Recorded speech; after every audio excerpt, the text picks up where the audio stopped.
Shut up and sit down. Hello gang, welcome to part 2 of the FV432 build. And yeah, let's start building the tub, shall we? Getting some more bits and pieces in there for you. So I'm going to speed through this, I hope, and get some sides and that on the inside of the hull of the tank.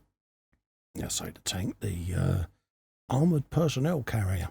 So yeah, let's bring that in and have a looky-loo, see where we're at. We've got the interior walls up and a few of the cabinets, so we're ready now to put these side walls on. There's a bit of flash in a couple of places, so I'm just going to chop them off, get rid of them. But the rest of the walls don't look that bad, so a little skim along it with a sander and just knock off the back of the nubs there. And then we can get these pieces in then. And luckily they'll be behind the interior components, them nubs, so they won't be too obvious. So we'll glue these in and get them in place. And then we can start getting all the gubbins in along the sides there. So yeah, a little bit more in there. But it's beginning to take shape, and like I said before, when it comes to painting, I'm going to do the base colour with the airbrush, and then I shall go in with the airy stick and touch up any little bits and bobs. So it'll work out for me for how I want to display it. So, you know, if you're going for hyper detail, like I've said before, you might want to paint a lot of this in its sub-assemblies before gluing it in, but because I know how I'm going to display this, you're not going to really see a lot of the interior. So let's press that in place. Make sure that that's bound, which it is. And the fit on this is really good, I must admit. Very pleasantly pleased with it. So I'll shove that over there out of the way.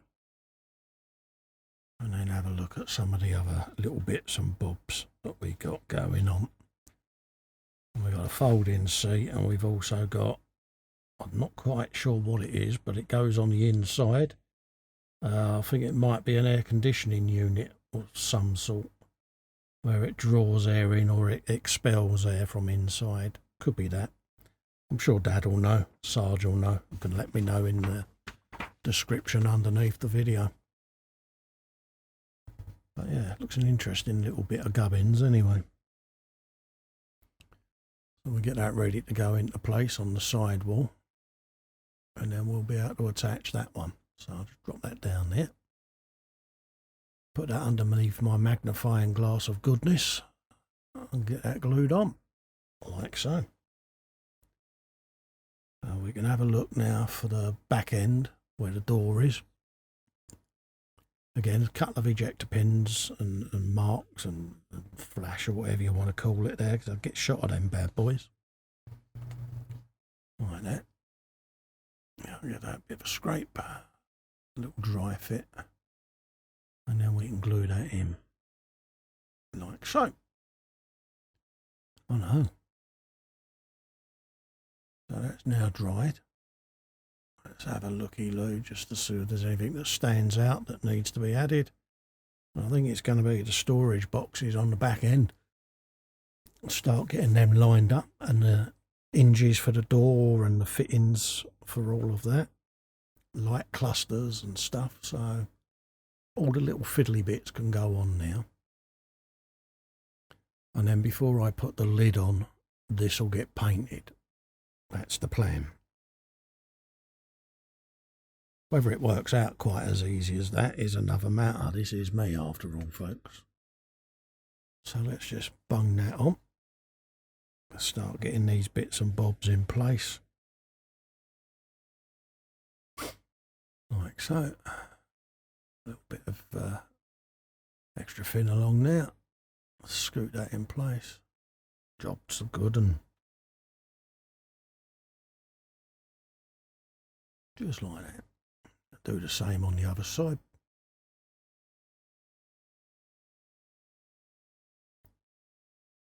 quick looky-loo in the magnifier of goodness, and it's in place. So we're going to be looking at section 10. Have a look at them boxes, I think. Start chopping off bits and bobs for them. Got the little round reversing lights or stop light to go on.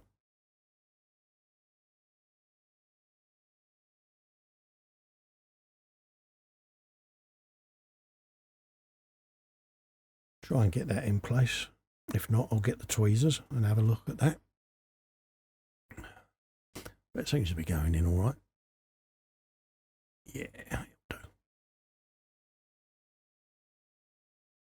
Funny, every time I go to do the boxes, I keep finding tiny little components that I need to add.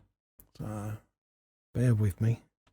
It's just little bits that I'm seeing that I need to add on the back end before I put the storage box containers on. I've got one just there. And these just basically glue to the back each side of the door. Yeah, let's make sure that that's the right side. Try fit with my magnifier. And then we'll glue that bad boy on. There you go. Now I keep going to my left because I've said it before. I've got a big magnifier that sits on the left hand side of my bench, and I go off to the left just so that I can make sure that these small components are lined up, because even though I'm wearing flip up lenses, my eyesight ain't great, folks. So us fellas of a certain age, we have to magnify the bejesus out of things just to see it. Let's have a quick looky-loo. Yeah, put the last bit of that on. And then we can see what else we got left. I've got the little base of that to go on, so we'll get that in place.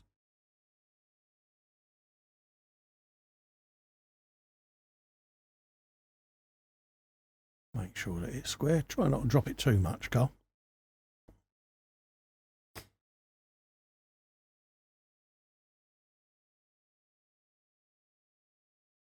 Put the base of that on, and then I think it's ready to go on. Just like that. I know. Powers of editing, eh, folks? Yeah. Shove it out of the way. Right. We have got suspension components and springage and axles and all of that lot to go on the sides. So we'll whiz through that. Try and get that assembly done. And the little light brown track jig that I was showing you earlier on comes in really handy for this stage, because cleverly even they've drilled out all the axle holes so that you can line all the axles up with it as well. So it's a really good little gadget. Comes in really useful for this stage. Not only does it do the tracks, but it lines up all of those axle pins with the guide wheels. So bear that in mind, folks, that you can use that for that purpose.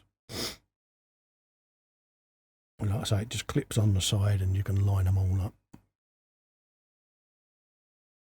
We'll grab some more of the smaller components.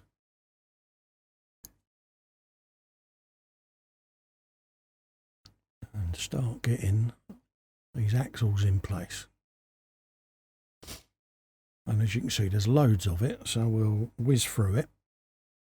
And it's pretty much an axle, a U-bracket, spring, and just work your way from front to back. And before you know it, you'll have them all on there.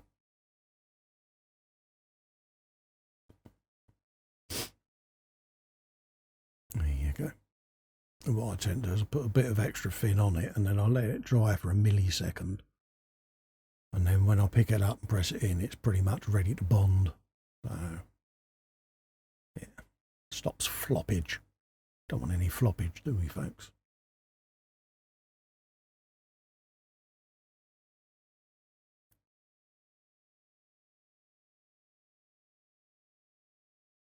Cut a few more bits off of there. So that's the rear damper and everything going on.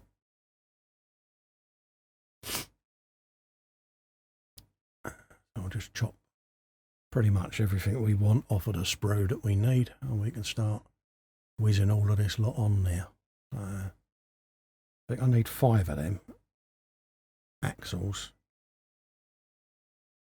and springs, so we'll grab them and then we can whiz through that. There's some more of the U-bolts, U-brackets, whatever you want to call them. Sure, they got a really technical term, but yeah.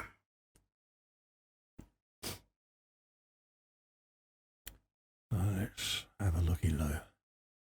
Let's get me glue and me tweezers. Yeah. Ching. Yeah. Bound to happen, innit? Let's give a dab of extra fin. I'll start popping these in. I'll go with my tried and tested method. I think I've just got this, I don't know, I've just got this vision of Pinkage and the carpet monster getting fed, and yeah. Sometimes it's better to use these rather clumsy hands of mine.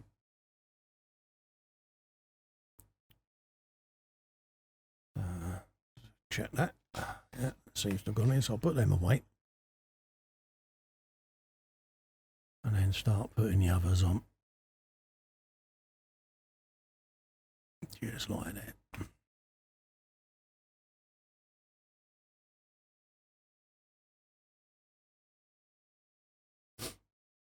There you go. Need all those pliers. Yeah. Have a look. See if that works. It's the picking them up that I struggle with. Once I've got them in me porky fingers, I'm all right. But yeah, not really. There you go. Now we'll see whether we can keep hold of it.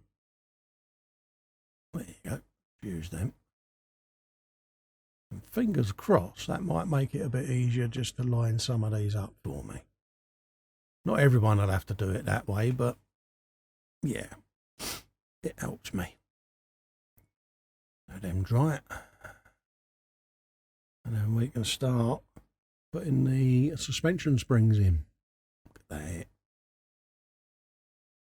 And it's the detail, it's the little bits and bobs that you can add to this chassis. And as you see it start building up, and you're like, oh, yeah.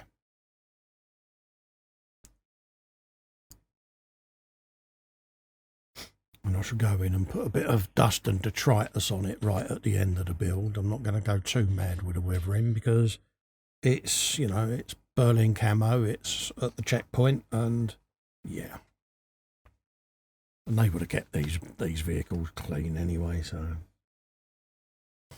work our way along the side of the hole there, putting all of them bad boys on.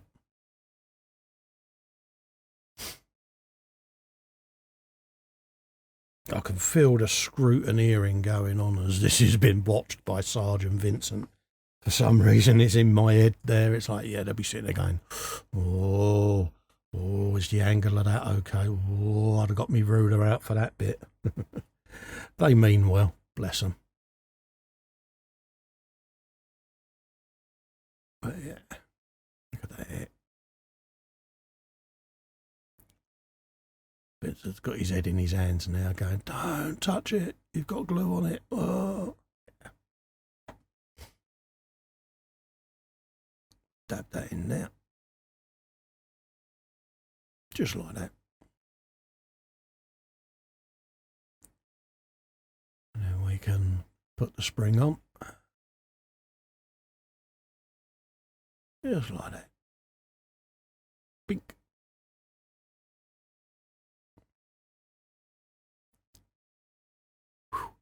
Dun dun dun da da da da. Yeah, got one side done there. Alright, let's have a look at the axles. And what I'll do is I'll get them in place, and then just as they're curing, I'll get the old jiggage out, which is there, and you can see the holes along it.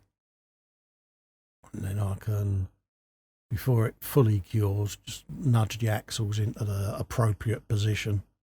I'll just sit there and hold it in place until it's cured. That's the plan of action. Probably end in tears because it is Festa, don't forget, folks. But so far, so good.